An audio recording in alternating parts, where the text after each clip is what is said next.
episode of Red Hawk Media. Today, we're working on sound. We're in Final Cut Pro, and today our job is basically to get some sound into this project here. I want to show you the basics of that, so let's go ahead and get started. If you haven't yet, you've got a project that's started, you probably have some clips that are down there, and you're about ready to start adding some music, sound effects, whatever it may be. So the tab that we're interested in over here, if you're not seeing it, is the Music tab. You can go ahead and click on that, bring that up. Now in here, any music, any loops, anything that you've got loaded into your sound files on your computer will be included in here. You've got GarageBand, you've got your iTunes, so if you want to go right to your music list, you can grab songs from there. So let's say I wanted to bring out the Indiana Jones theme song here. Go ahead and grab that, and I drag it right out here. Now I'm creating my own layer for the sound so that I can move it around, time it out, and all that stuff. You can see the sound waves here. A couple things you need to know about the sound once you get it dragged in there is in the middle you've got a bar that will show up as you mouse over it, and right now it's at 0 decibels, which means it's at the exact play level that the song was recorded at, so the default play level. If you need the music to be louder or softer, you can drag that bar up and down and it'll give you an idea of the decibels. So if you want to mix it into the background with everything else that's going on, this is how you would go about doing that. Now, in GarageBand, we've worked on that in the past, and we've got lots of features that we can do there, a few more than what we've got in Final Cut. But if you want to create a long, gradual fade to work in your music here, and you don't want to have to go over to GarageBand to do that, you can use this slider to create a fade in. On the other end of the song, you can create a fade out exactly the same way. Now let's say we don't need all of this song, just like movie clips or just like any clip in here. I can go ahead and cut that, so I click on B, which will bring up my blade tool, and you can see that I've got snapping on, so it will actually snap to the clips above it if I wanted to cut it off at a certain point. So let's cut it right there, and you can see it separates it. Now if I wanted to create another fade on the other end of this so that it comes in and goes out nice and smoothly, I can create that. Now if you've got a bunch of clips that are kind of overlapping each other, now let's say this was another song that I've got in here. I can overlap it like this, and I've got 2 layers of sound going on now, plus I've got the video sound going on, and I now have a fade in and a fade out happening exactly at the same time, overlapping each other.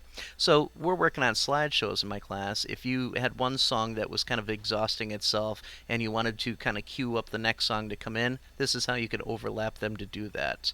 And of course, again, you can cut the song wherever you want. So again, that's B for the blade tool.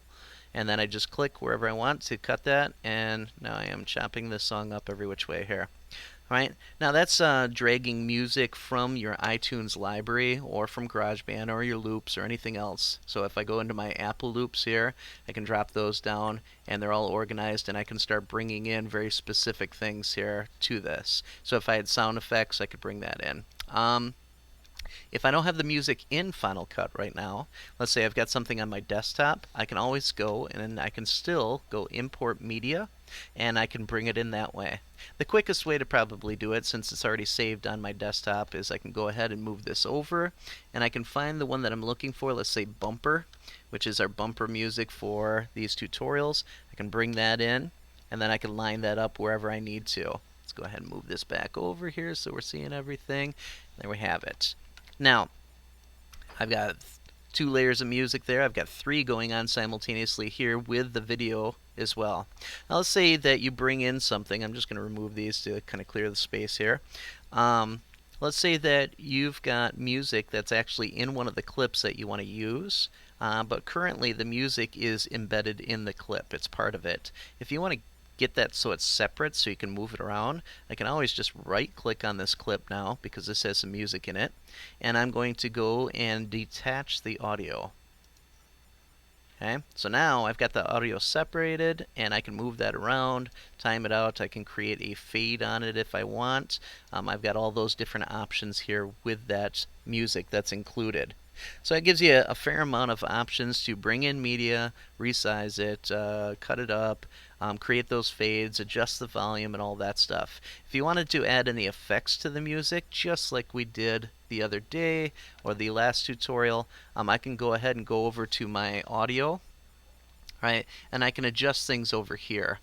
Right now it's not analyzed. I could add an equalization to it to enhance certain features of it, or I could go into my effects down here, and we'll go ahead and drop this down, take a quick look at it, and midway down the list you see I've got a bunch of audio effects, and I click on all, and let's say I just want to enhance the bass of this a little bit, just to make it drop a little bit bigger and better. So I'm going to go ahead and grab the bass enhancer, and I can drag that right onto my clip here.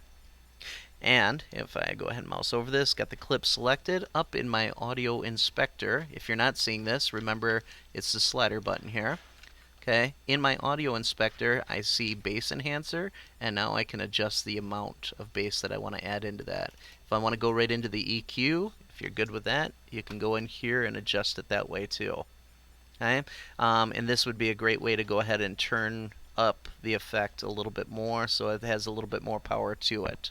Okay, but those are some kind of quick down and dirty details about how we can bring in music to our Final Cut Pro projects. All right, thanks for joining us for another episode of Red Hawk Media. Bye. Yeah.